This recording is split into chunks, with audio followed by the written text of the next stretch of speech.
नमस्कार। श्रावण मास शिव जी के लिए अत्यंत ही पावन महीना है। श्रावण मास में ही कई अनेकों त्योहार आते हैं जो कि शिव और शिव परिवार से संबंधित देवी देवताओं की पूजा के लिए विशेष महत्व रखते हैं। उन्हीं में एक व्रत और त्योहार होता है मंगला गौरी का व्रत। मंगला गौरी व्रत सावन में जितने भी मंगलवार आते हैं उनमें रखा जाता है। इस दिन गौरी जी की पूजा करनी चाहिए। गौरी जो कि पार्वती जी का रूप हैं और जो कि समस्त सुहागिनों के लिए बड़ी ही पूज्य देवी हैं। इनकी पूजा से हमें सौभाग्य प्राप्त होता है। यह व्रत मंगलवार को किया जाता है, इस कारण इसको मंगला गौरी व्रत कहते हैं।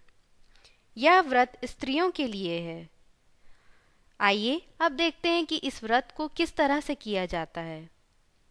पूजा करने से पहले स्नान कर लें। इसके बाद एक पट्टे पर यानी लकड़ी का एक प्लैंक ले लें, वुडन प्लैंक ले लें, या जो पटा पीढ़ा जिसे हम कहते हैं, जिसे बैठने के लिए गांव में यूज़ किया जाता था, उस पटे को ले लें, या एक लकड़ी की चौकी ले लें। उस पर लाल और सफ़ेद कपड़ा रख लें। सफ़ेद कपड़े पर चावल की 9 और लाल कपड़े पर गेहूं की 16 छोटी छोटी ढेरियां बना लें। उसी पट्टे पर थोड़े से चावल रखकर गणेश जी की प्रतिमा रख देवें तथा पट्टे के एक ओर एक कोने में गेहूं रखकर उस पर कलश में जल रख लेवें। एक आटे का चौमुखा दीपक जलावें। 16 धूप बत्ती जलावें। फिर पूजा करने के लिए संकल्प लें। सबसे पहले गणेश जी की पूजा करें। उन पर पंचामृत जो कि दूध, दही, घी, शहद और गंगा जल डालकर बनाया जाता है। 5 तरह की अमृत मिला के पंचामृत बनाया जाता है। सो गणेश जी पर सबसे पहले पंचामृत चढ़ाएं, थोड़ा जल चढ़ाएं, जनेऊ, चंदन, रोली, सिंदूर, सुपारी, लौंग, पान, चावल यानी अक्षत, फूल, इलायची तथा जो आपने मिष्ठान बनाया है या प्रसाद बनाया है वह चढ़ावें। बेलपत्र, फल, मेवा और दक्षिणा चढ़ावें और उनकी आरती उतारें। फिर कलश की पूजा करें। कलश को जल से भर लें। उसमें आक की डाल भी डालें। आक यानी जिसे हम अकौड़ा कहते हैं, और यह एक तरह का सफ़ेद या बैगनी कलर का फूल भी होता है जिसे हम गणेश जी और शिव जी की पूजा में काम में लाते हैं और जिसे अर्क भी कहा जाता है संस्कृत में।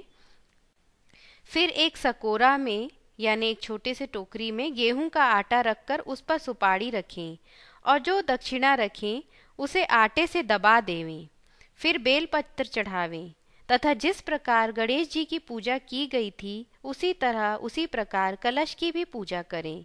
कलश पर सिंदूर, बेलपत्र नहीं चढ़ाते हैं।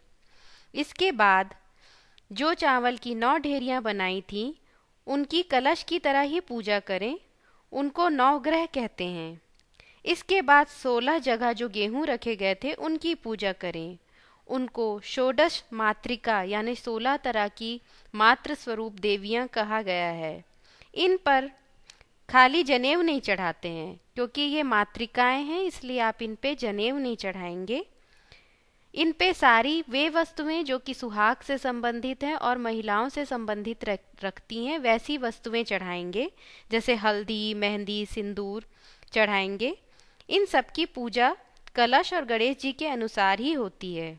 मतलब आपको सबसे पहले गणेश जी की पूजा करना है, फिर कलश की पूजा कर लीजिए, फिर चावल की 9 ढेरियां जो आपने बनाई थी वह 9 ग्रह हैं, इसलिए 9 ग्रहों की पूजा कीजिए।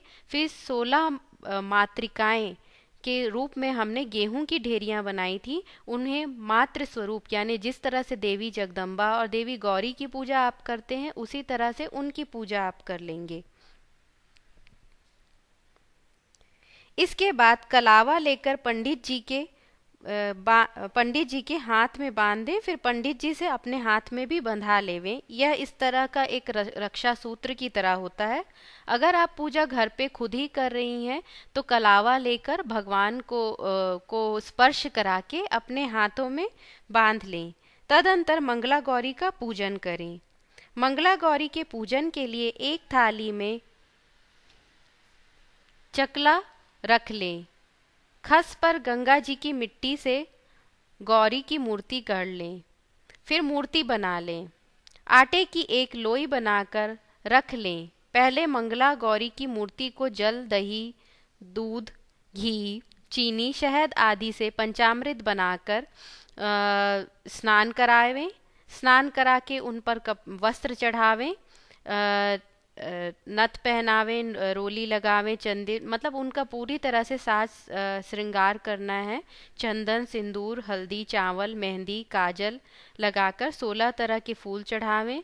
6 माला 16 तरह के पत्ते चढ़ावें। 16 आटा के लड्डू, 16 फल, तरह तरह के मेवे 16 बार चढ़ावें। 16 बार 7 जगह का अनाज, जीरा, धनिया, सब 16-16 की संख्या में, 16 सुपारी, 16 लौंग, 16 इलायची, एक सुहाग की डिब्बी में तेल, रोली, मेहंदी, काजल, हिंगुल, सिंदूर, कंघा, शीशा, 16 चूड़ी, 1 रुपया और 2 बिंदी। मतलब एक पिटारी आप टाइप की आपको तैयार कर लेनी है, जिसमें सारी सुहाग की सामग्री जो है जितनी आपसे बन सके आप उतनी इकट्ठा करके उस पर रख लें। उस पर दक्षिणा चढ़ावें। फिर कहानी सुने। फिर चौमुखा दीपक जलाकर उसमें 16 तार की 4 बत्ती बनावें और कपूर से आरती उतारें। 16 तार को आप एक साथ गुथ लें और 4 बत्ती बनावें उससे, और फिर आरती उतारें। और फिर क्या करना है, 16 लड्डू लेना है और उसका बायना निकालेंगे आप, जिसे बाया भी कहा जाता है। एक तरह का प्रसाद सोच लीजिए आप।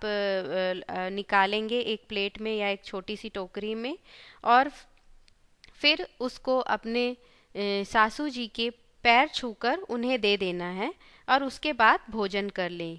इनमें से एक ही अनाज की रोटी खानी चाहिए। मतलब अगर आप गेहूं की रोटी खा रहे हैं तो गेहूं की ही रोटी खाएं, चने की रोटी खा रहे हैं तो चने की ही रोटी खाएं, बाजरे की खा रहे हैं तो बाजरे की ही खाएं। इसीलिए एक तरह का ही अनाज इस दिन खाना है। नमक नहीं खावें। दूसरे दिन मंगला गौरी को तालाब या कुआं में विसर्जन करके भोजन करें। इस तरह से आप इस पूजा को कर सकती हैं। मतलब आपको चावल की 9 ढेरियाँ, गेहूं की 16 ढेरियाँ जो कि 16 मातृकाएं कहलाएंगी, गणेश जी की पूजा, कलश की पूजा, और आपको आटे की मंगला गौरी की मूर्ति बनाना है। उस मूर्ति की पूजा आपको करना है पूरी सुहाग सामग्री के साथ। और फिर सारी चीज़ें 16-16 की संख्या में जो मंगला गौरी माँ हैं उनको चढ़ानी है, और फिर 16 लड्डुओं का बायना अपनी सासू जी को देकर एक ही अनाज का भोजन उस दिन करना है।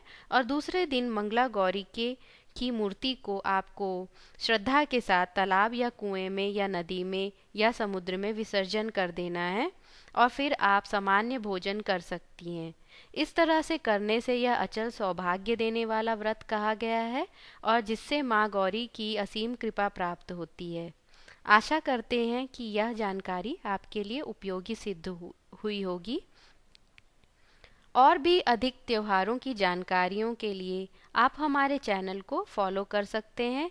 अगर आपके मन में किसी त्योहार विशेष के बारे में जानने की इच्छा है तो आप हमें नीचे कमेंट लिख सकते हैं या हमें मेल भी कर सकते हैं, और हमारा ईमेल एड्रेस भी दिया हुआ है।